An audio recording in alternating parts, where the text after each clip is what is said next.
चीज़ों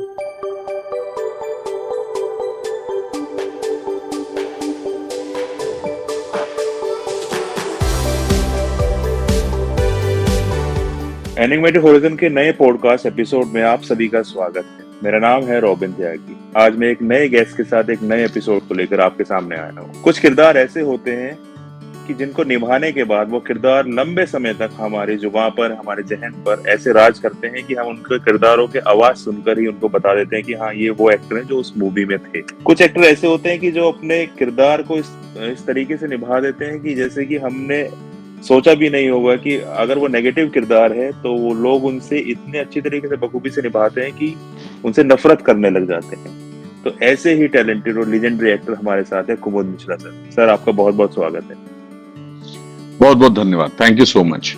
सबसे पहले सर, आपसे एक पहला सवाल यही है कि सपोर्टिंग रोल के बाद जैसे लीड रोल, मतलब कैसे डिफरेंशिएट करते हैं कि हाँ, मुझे सपोर्टिंग रोल में अच्छा लगता है, मुझे लीड रोल में अच्छा लगता है, या कैमरे के सामने आकर कैसा अनुभव हुआ आपका? मैं सपोर्टिंग और लीड सोच करके काम नहीं करता हूँ। मैं तो सिर्फ कैरेक्टर मिलता है, जो भी कैरेक्टर होता है सिनेमा में, मैं उसको जितनी ईमानदारी से हो सकता है निभाने की कोशिश करता हूँ। बाकी लीड और क्या कहते हैं, सपोर्टिंग सोच के आपका अभिनय नहीं बदल जाता। अभिनय तो वही रहता है। जी। जी जी जी। आपके स्टार्टिंग की अगर हम बात करें, चाइल्डहुड जर्नी की, तो कैसे इन्फ्लुएंस हुए कि हाँ, मुझे एक्टिंग में ही जाना है, या एक्टिंग नहीं डायरेक्शन में जाना था, या किस फील्ड में जाना चाहते थे और एक्टिंग में कैसे आ गए?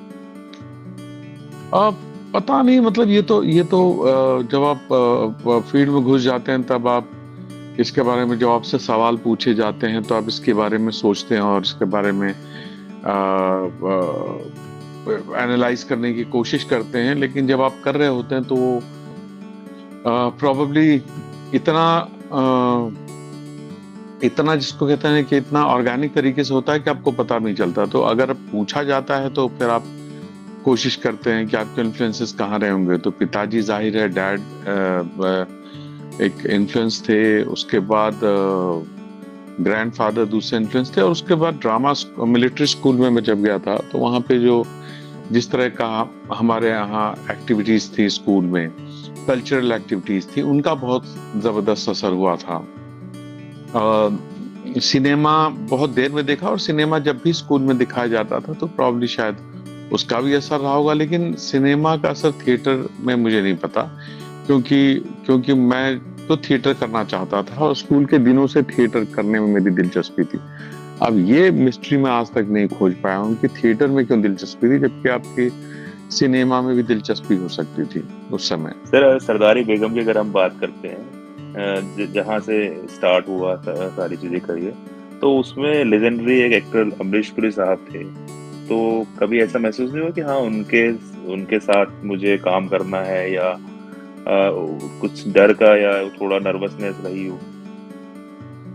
नहीं नहीं, क्योंकि मेरी कभी सिनेमा में उस तरह से दिलचस्पी थी नहीं। ईमानदारी से बताऊं, मेरी दिलचस्पी थिएटर में थी जो मैं कर रहा था।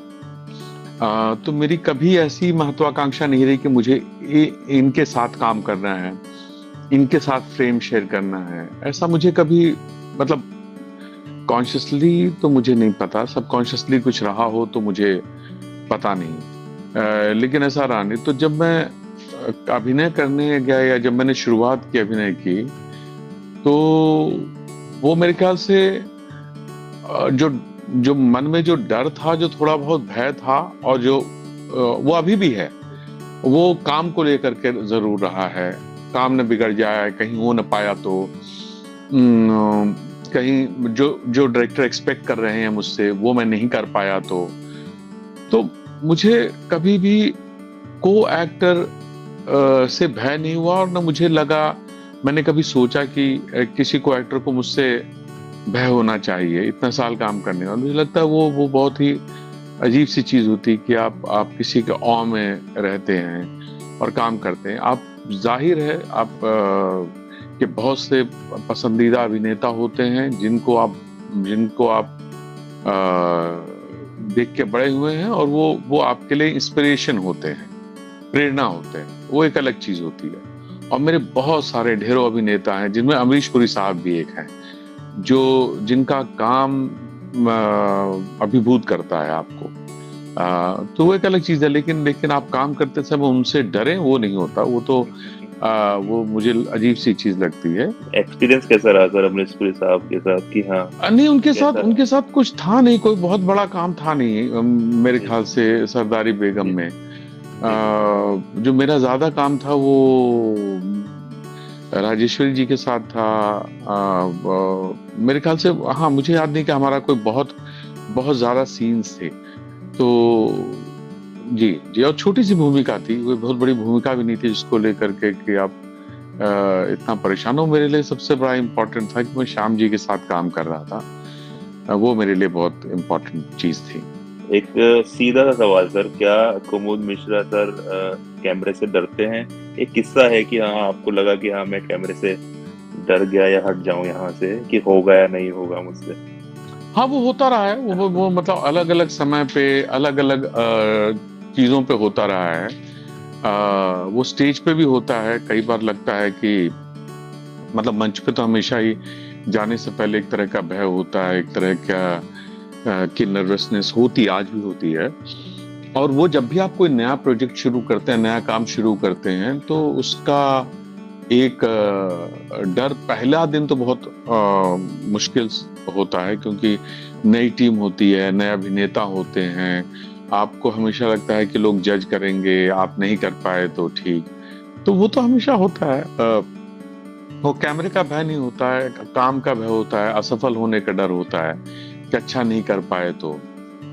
और जैसे जैसे लोगों से संवाद शुरू होता है, बातचीत शुरू होती है, तो आपका कंफर्ट बेहतर होता जाता है और आपका भय थोड़ा कम होता जाता है। सर जैसे 90s में स्टार्ट किया, 95 96 से, और जी मतलब जर्नी चल ही रही थी, स्टार्ट ही था कि हाँ कुछ ना कुछ चीजें चल रही हैं। लास्ट में जी। आके 2011 या 10 के बाद कुछ लगा कि हाँ एक सामने का है, मतलब लोग हम्म। जिसको चाहते हैं कि हाँ ये होने चाहिए थे, मतलब फिर लोग जज करते हैं कि इस रोल में अगर कुमुद मिश्रा सर होते तो हाँ ये इस तरीके से अच्छा पूरी तरीके से आ जाता। तो उस समय जाके लगा कि हाँ एक एक मेरे को जो चाहिए था, एक नेम फेम या एक कहें कि एक मुकाम यहाँ स्टार्ट मेरा हो गया है। अब यहाँ से पीछे मुड़ के कुछ नहीं देखना है। कुछ ऐसी फीलिंग या ऐसा आया हो मन में? नहीं नहीं, कभी नहीं। मुकाम तो मुझे अभी भी नहीं पता मैं क्या मुकाम है मेरा। आ, हाँ, आप किराए के मकान में रहते हो, छोटे से कमरे में रहते हो, थोड़ी सी बड़ी स्पेस चाहिए होती है। फिर आप घर देखते हो शहर में बहुत आसपास, और आपको लगता है काश इस घर में एक कमरा मेरा होता। फिर घर भी हो जाता है, फिर आपको लगता है कि यार थोड़ा सा बड़ा घर हो जाता, फिर तो बंगला हो जाता, गाड़ी हो जाती। मतलब वो जो ग्रीड है, जो वो एक्सपेक्टेशन। कभी खत्म नहीं हो। काम को लेकर के भी आप कभी ऐसा नहीं सोचते हो कि मैं वहां पहुंच जाऊंगा, कहाँ पहुंच जाऊंगा मुझे पता नहीं। जो काम कर रहा हूँ वो अच्छा हो पा रहा है तो काम मिल रहा है। कुछ कुछ तो ठीक ही हो रहा होगा, शायद उसी वजह से काम मिल रहा है ना। जी जी जी जी। और वो मिलता जा रहा है, तो उसी का बाई प्रोडक्ट है शायद पैसा, जो उसी के साथ आता जा रहा है थोड़ा बहुत। हाँ, आपको हमेशा लगता है कि ये तो कम ही मिल रहा है, थोड़ा और मिल जाता, थोड़ा और मिल जाता। तो वो चीजें चलती रहती, लेकिन मैंने कोई मंजिल तो तय नहीं की कि मुझे वहां पहुंच जाना है। पर क्योंकि ऐसी कोई मंजिल होती नहीं अभिनय में कि वहां पहुंच जाना है। ये जहां भी आप पहुंचते हैं, जिस स्पेस में भी आप रहते हैं, आपको लगता है कि अभी आप बहुत छोटे हैं, अभी बहुत बहुत लंबी यात्रा है। और यात्रा ही है असल में, है ना। जी जब आसमान आपको लगता है खत्म हो रहा है, जहाँ खत्म हो रहा है आसमान, वहां खत्म तो नहीं होता ना आसमान। सर, आप रोल कैसे चूज करते हैं कि छोटा है या बड़ा है या कुछ इसमें, मतलब मेरा कुछ छोटा रोल, अगर हम बात करें लास्ट ट्रेन टू महाकाली में, तो माइनर रोल लेने में मतलब आपको हिचकिचाहट होती है कि हाँ मुझे करना चाहिए, या इसमें मैं थोड़ा ही मेरा रोल रहेगा, या इम्पैक्ट देखते हैं उसका कि हाँ उस रोल का कुछ इम्पैक्ट रहेगा? नहीं, वो मैं स्क्रिप्ट देखता हूँ। अगर स्क्रिप्ट बहुत अच्छी है तो उस फिर भूमिका देखता हूँ। उसके बाद कई बार आप इसलिए करते हैं क्योंकि जो निर्देशक हैं, जो बना रहे हैं, वो आपके प्रिय हैं, तो कुछ काम आप उस वजह से करते हैं। कुछ काम पैसे के लिए करते हैं। कई बार स्क्रिप्ट उतनी दमदार नहीं होती, लेकिन पैसा अच्छा होता तो आप कर लेते हैं। बट हाँ, जो भूमिकाएं मैं करता हूँ, भूमिकाएं मैं अलग अलग कारणों से कर रहा होता हूँ, लेकिन प्राइमरीली जो है ना, स्क्रिप्ट होता है हीरो। तो मुझे लगता है अगर स्क्रिप्ट अच्छी है तो फिर मैं उसका हिस्सा बनना चाहता हूँ। उसमें कई बार रोल छोटा भी होता है, लेकिन स्क्रिप्ट बहुत अच्छी होती है तो, और आपको लगता है कि आपके लिए चैलेंजिंग है तो आप कर लेते हैं। और कई बार आपके डायरेक्टर होते हैं जो जिनके साथ काम करना है आपको, और वो छोटी सी भूमिका है तो भी आप कर लेते हैं, क्योंकि आपको लगता है कि वो 1 दिन का साथ, 2 दिन का साथ उन लोगों के साथ जो होगा वो आपके लिए एनरिचिंग होगा, तो आप कर लेते हैं। अभी तक सर जितने रोल किए हैं, जितनी भी मूवीज हैं, तो आपका अपना फेवरेट रोल कौन सा है कि हाँ ये अच्छा था, ये इम्पैक्टफुल था? बहुत मुश्किल है महाराज, बहुत मुश्किल है। क्योंकि क्या होता ना कि आप फेवरेट नहीं होता है कभी। जी जी चैलेंजेस होते हैं हर भूमिका के साथ, जी। और हर भूमिका नया चैलेंज लेके आती है। तो ये कह पाना किसी भी अभिनेता के लिए कि मेरा फेवरेट है, बड़ा अजीब सा होता है। मतलब मैंने थप्पड़ अलग चैलेंज के साथ थी फिल्म, मुल्क अलग चैलेंज के साथ थी, एयरलिफ्ट अलग चैलेंज के साथ, राम सिंह चार्ली या नजरअंदाज अपने अपने चैलेंजेस के साथ आई हैं, यू नो, डॉक्टर अरोड़ा या रॉक स्टार। ये जो भी भूमिकाएं मैंने की हैं, ये सारी भूमिकाएं असल में आपको नया जो है ना, एक अभिनेता के तौर पे आपको खोजने को मजबूर करती हैं कुछ चीजें, और वो इम्पोर्टेंट है। तो आप ये कह दें कि मेरी फेवरेट है वो इसका मतलब कि आपने वहां सब कुछ साध लिया है। और ये सारी भूमिकाएं, जो भी भूमिकाएं मैंने की, उनमें मैंने कुछ साधा नहीं है। कुछ एक चीज होती है जो आपको कुछ में मिलती है, और वो जब अगली भूमिका कर रहे होते तो पता चलता है जो आपको मिली थी वो भी छूट गई है, फिर आप पकड़ने की कोशिश करते हैं। तो ये बहुत ही कमाल की विधा है, जहाँ पे आप कभी श्योर नहीं हो पाते। हाँ, एक बेसिक लेवल पे आपका क्राफ्ट ठीक हो जाता है इतने साल काम करने पे, कि आप एक बेसिक परफॉर्मेंस आप दे पाते हैं जो बहुत बुरी नहीं होती है, तो और बहुत अच्छी भी नहीं होती है। वो कई बार आप वो तय कर पाते हैं। लेकिन अगर वही तय करना है तो फिर तो वो तो आप सालों पहले तय कर चुके हो। फिर अभिनय करते रहने का कोई मतलब नहीं है, क्योंकि फिर तो आपका जीवन बहुत ही बोरिंग है। तो वो मापदंड नहीं होता। मापदंड आपके चैलेंजेस होते हैं जो हर भूमिका लेके आती है। सोशल इम्पैक्ट की अगर बात करें तो क्या कभी मन में आता है कि अगर मैं ये वाला रोल मैं इसमें पार्ट लेता हूँ या मैं करता हूँ इसको, तो सोसाइटी में एक लेसन जाएगा कि हाँ मेरी एक छवि बनेगी कि हाँ इस तरीके के रोल करते हैं? कभी सोचते हैं स्क्रिप्ट पढ़ने के बाद कि यार ये मेरा मतलब लीक से हटके हो गया, मैं ऐसे नहीं कर पाऊंगा, या ऐसे मुझे करने से लोग ऐसी नेगेटिव इमेज बना लेंगे? नहीं, लोगों की नेगेटिव या पॉजिटिव की चिंता करके तो आप काम नहीं करते हैं कि लोग कैसे सोचेंगे। आप एक अभिनेता के तौर पे स्क्रिप्ट को लेते हैं, और कई बार आप कोई रोल मना करते हैं तो आप मना इसलिए करते हैं क्योंकि वो चरित्र जस्टिफाइड नहीं है, उसके एक्शंस। अगर स्क्रिप्ट है और स्क्रिप्ट में एक बलात्कारी की भूमिका है और वो सिर्फ इफेक्ट के लिए है, तो मैं वो नहीं करना चाहूंगा। बहुत सारी ऐसी भूमिकाएं हैं जो अगर सिर्फ इफेक्ट के लिए हैं, और उसका कोई एक उसका जो रोल है उस फिल्म में वो डिफाइंड नहीं है कि क्यों है ये आदमी, और उसको उसका परिणाम नहीं मिल रहा है जो भी वो कर रहा है, तो फिर थोड़ा सा मैं उसको संदेश है। और दूसरी चीजें जिसको लेकर के मैं बहुत क्लियर हूं कि मैं उस तरह का काम नहीं करना चाहूंगा, जो सिनेमा एक तरह का समाज में जिसको कहते हैं ना कि हम एक एजेंडा के तहत फिल्में बनाते हैं किसी भी तरह की, तो उस तरह का मैं सिनेमा अवॉइड करता हूँ जिससे समाज को नुकसान हो, जिससे समाज में एक तरह का जिसको कहते हैं गलत हो डिफरेंसेस जाए। हैं। तो वो मेरी अपनी, हाँ, मुझे मेरी अपनी जिम्मेदारी व्यक्तिगत तौर पे अपने लिए लगती है, किसी और के लिए नहीं। तो मुझे लगता है मैं उस तरह का सिनेमा नहीं करना चाहूँ। बाकी जो कैरेक्टर्स हैं कि वो भ्रष्ट नेता हो, वो गंदा आदमी हो, अच्छा आदमी हो, वो खूनी हो, इस तरह से मुझे कोई करने में कोई ऐतराज नहीं।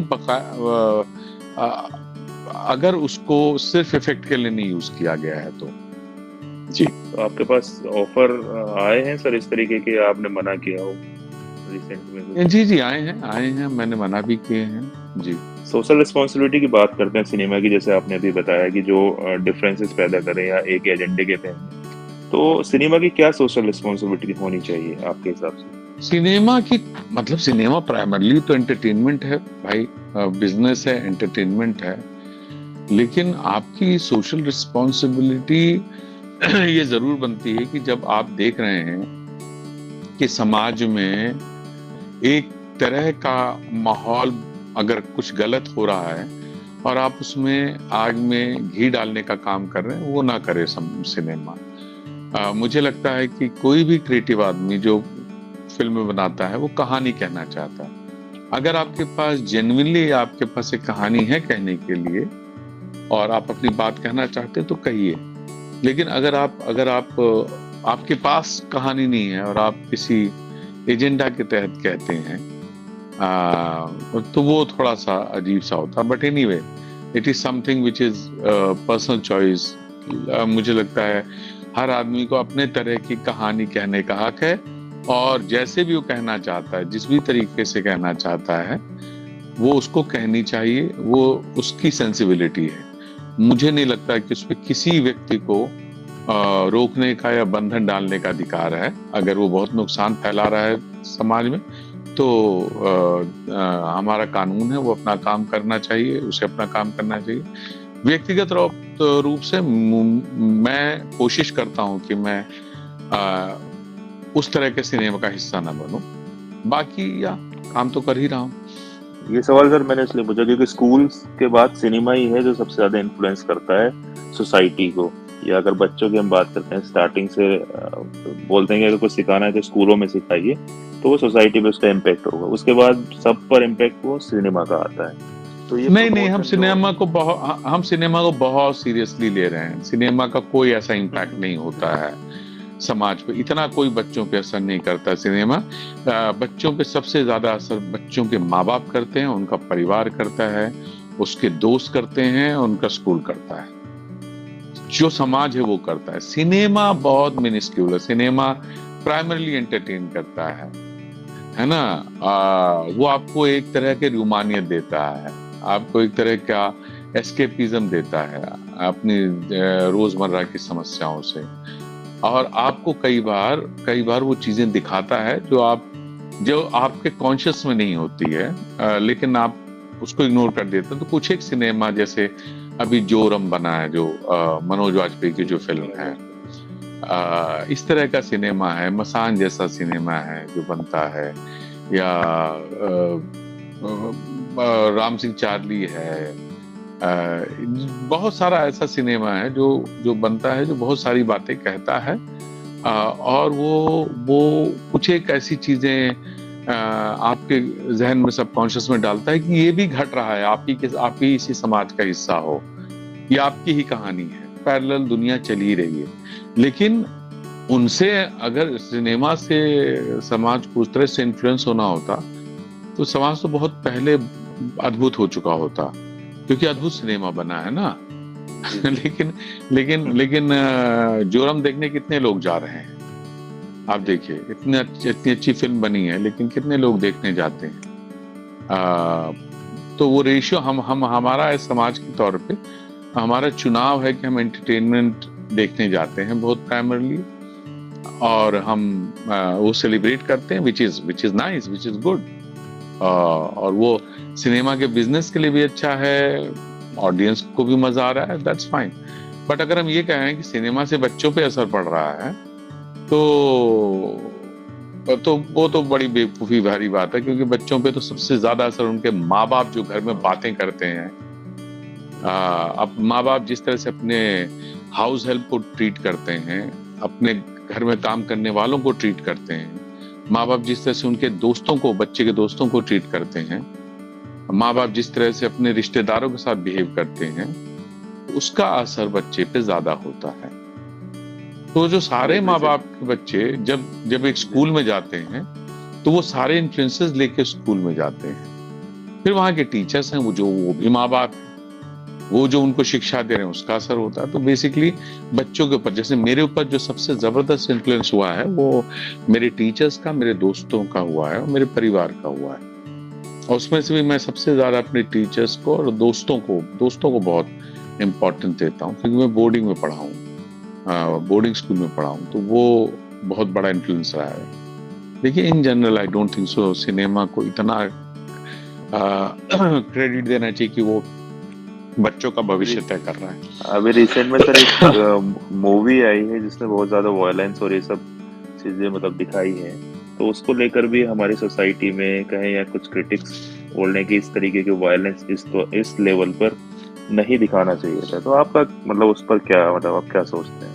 वायलेंस क्यों नहीं दिखाना चाहिए? आप देखिए दुनिया में समाज पे कितना वायलेंस हो रहा है।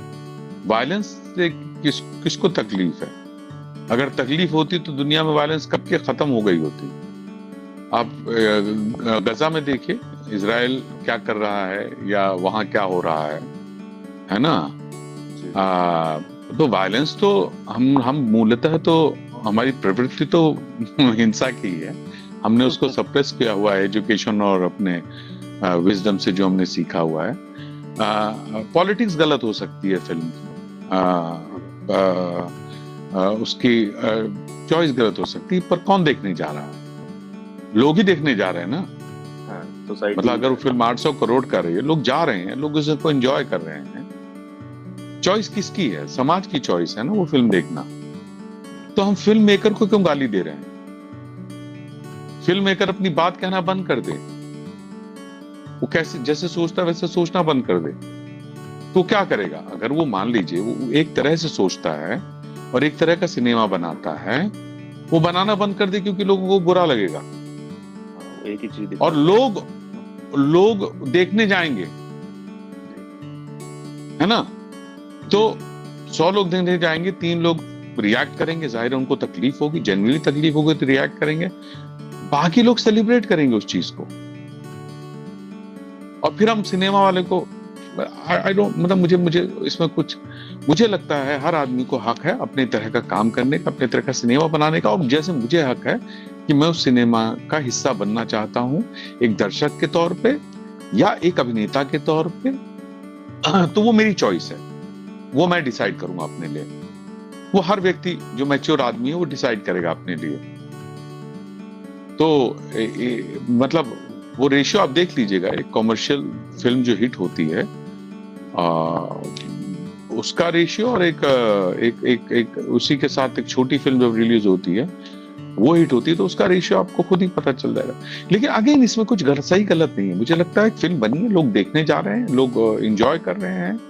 800 करोड़ जो, और हम सिनेमा को जो दोष दे रहे हैं ना कि ऐसा दिखाया है समाज बिगड़ जाएगा, समाज उससे कहीं आगे जा चुका है महाराज, समाज उससे आगे जा चुका है। हम बेचारे फिल्म मेकर के पीछे पड़े हुए हैं, जो कि फिल्म मेकर तो अपनी बात कह रहा है ना? तो ठीक है, वो उसकी चॉइस है, वो अपनी कहानी कहना चाहता है। लेकिन समाज में अगर आप देखेंगे वो अलग एक, वो समाज शास्त्रियों का वो काम है और हम लोगों का एक काम है कि हम लोग एनालाइज करें कि हम अपनी औरतों को, हम अपने बच्चों को, हम अपने पड़ोसियों को कैसे ट्रीट करते हैं। अगर हम अपने अंदर झांकेंगे तो हम तो और भी फूहड़ हैं सर, हम बहुत फूहड़ हैं। हमने घेटोस बनाए हुए हैं, यही समाज है ना, घेटोस बनाए हुए हैं। ये एक धर्म का मोहल्ला है, वो दूसरे धर्म का मोहल्ला है, इस मोहल्ले में एक धर्म के लोग ही रह सकते हैं, दूसरे लोग नहीं रह सकते हैं। Upper caste, lower caste. बच्चों को आप बचपन से सिखाते हैं कि वो जो है ना वो बुरा होता है, ये अच्छा होता है। है ना, ये धर्म वाले बुरे होते हैं। हम क्या बात कर रहे हैं, हम बेचारी एक फिल्म आई है उसके पीछे पड़े हुए, अरे वो उनको, उन्होंने फिल्म बनाया ये देखने आप ही जा रहे हैं उसको, फिर गरिया भी रहे हैं। हाँ, उस पे लिखा बहुत कुछ जाएगा, जिस तरह से जोराम पे लिखा जाना चाहिए उसी तरह एनिमल पे भी लिखा जाना चाहिए, उस तरह से क्या कहते हैं, सैम पे भी लिखा जाना चाहिए। सैम क्यों नहीं देखने जाते लोग उतने, इतनी खूबसूरत परफॉर्मेंस की है विक्की कौशल साहब ने। रणबीर कपूर बेहतरीन अभिनेता है, लेकिन आप, हम चुनते हैं ना एक समाज के तौर पे कि हमें क्या देखना है क्या नहीं देखना, which is our choice. But please cinema पे हम समाज की सारी कुरीतियों का और शिक्षा का, हाँ, वो ना डालें। हम अपने एजुकेशन इंस्टीट्यूशंस पे थोड़ी जिम्मेदारी डालें, हम अपने एजुकेशन पे डालें, शिक्षा पद्धति पे डालें, उस पे काम करें, बजाय इसके कि सारी जिम्मेदारियां हम सारा जो बुरा इन्फ्लुएंस हम सिनेमा के ऊपर डाल देते हैं कि यही लोग हैं जो हमारे बच्चों को बिगाड़ रहे हैं, यही लोग हैं जो एक तरह के लोग हैं। कमाल है, मतलब ये तो अलग ही बात है। खैर, इंडियन अवार्ड सेरेमनीज की अगर बात करते हैं सर, तो आपको क्या लगता है कितनी क्रेडिबिलिटी है उनकी? क्रेडिबिलिटी का क्या सवाल होता है, अवार्ड सेरेमनीज हैं सर, अवार्ड सेरेमनीज हैं। वो लोग अवार्ड किस लिए दिए जाते हैं, एक्नॉलेज करने के लिए दिए जाते हैं। कौन एक्नॉलेज करता है, व्यक्ति एक्नॉलेज करता है, किसको, व्यक्ति को करता है। एक फ्रेटर्निटी है, वो आपस में अगर आप काम कर रहे हैं तो अगर अवार्ड दिए जाते हैं तो इसलिए दिए जाते हैं कि आपके काम को सराहा जा रहा है, तो आपको एक तरह का एक्नॉलेजमेंट मिलता है, ठीक है। अब वो देने वाले लोग, देने वाले भी व्यक्ति हैं, आप ही और की तरह, हमारी तरह, उनके भी अपने लाइक्स और डिसलाइक्स हैं, वो परफेक्ट नहीं हो सकते हैं, है ना, जिस तरह से आप परफेक्ट नहीं है और मैं परफेक्ट नहीं, तो वो भी गलतियां करते हैं, उनके भी बायसेस होते हैं। तो कुछ लोगों को जिनको मिलता है उनको खुशी मिलती है, उनको लगता है कि बहुत बड़े अभिनेता हो गए अवार्ड पाके, और जिनको नहीं मिलता है उनको लगता है कि उनके साथ अन्याय हुआ है और क्रेडिबल नहीं है। ये ठीक है। लेकिन मुझे लगता है कि ये जो है ना, ये जो चॉइस है ये आपकी है, मेरी चॉइस वो नहीं है। मेरे लिए, जैसा मैंने कहा, मेरे लिए यात्रा इंपॉर्टेंट है। ये जो अवार्ड्स वगैरह हैं, ये मुझे इनसे कोई ऐतराज नहीं है, ईमानदारी से बताऊं, दिए जाने चाहिए। और इसके ऊपर जो बहस होती है वो भी होते रहना चाहिए कि देखिए पॉलिटिकल हो गए हैं, या सिर्फ एक ही फला को मिलते रहते हैं, और उसने इतना अच्छा खूबसूरत काम किया है, उसको नहीं मिले, इसको मिल गए। अरे अभिनय है, कुश्ती बॉक्सिंग मैच नहीं है। दो तरह के अभिनेताओं को की तुलना कर पाना ये अपने आप में बहुत बेवकूफी भरा लगता है मुझे। लेकिन हाँ, हमको आदत है, हमारे जीने का बहाना चाहिए, तो उस बहाने में ये भी एक बहाना है कि अवार्ड फंक्शंस के ऊपर हम लोग बात करें। End of course awards functions biased होते हैं, कई बार एजेंडा के तहत दिए जाते हैं, कई बार ईमानदारी से दिए जाते हैं, तो ठीक है, वो तो क्या दिक्कत है उसमें, क्यों समस्या होनी चाहिए। आप ही ने तय किया, हम ही आपने। जी।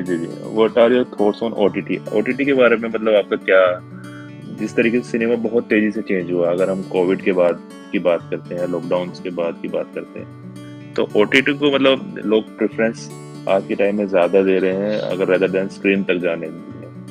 तो आप क्या सोचते हैं कि मतलब ओटीटी ही फ्यूचर में हमारा रहेगा या नहीं? ये अगेन सवाल ही गलत है कि ओटीटी को प्रेफरेंस दे रहे हैं सिनेमा तक जाने में।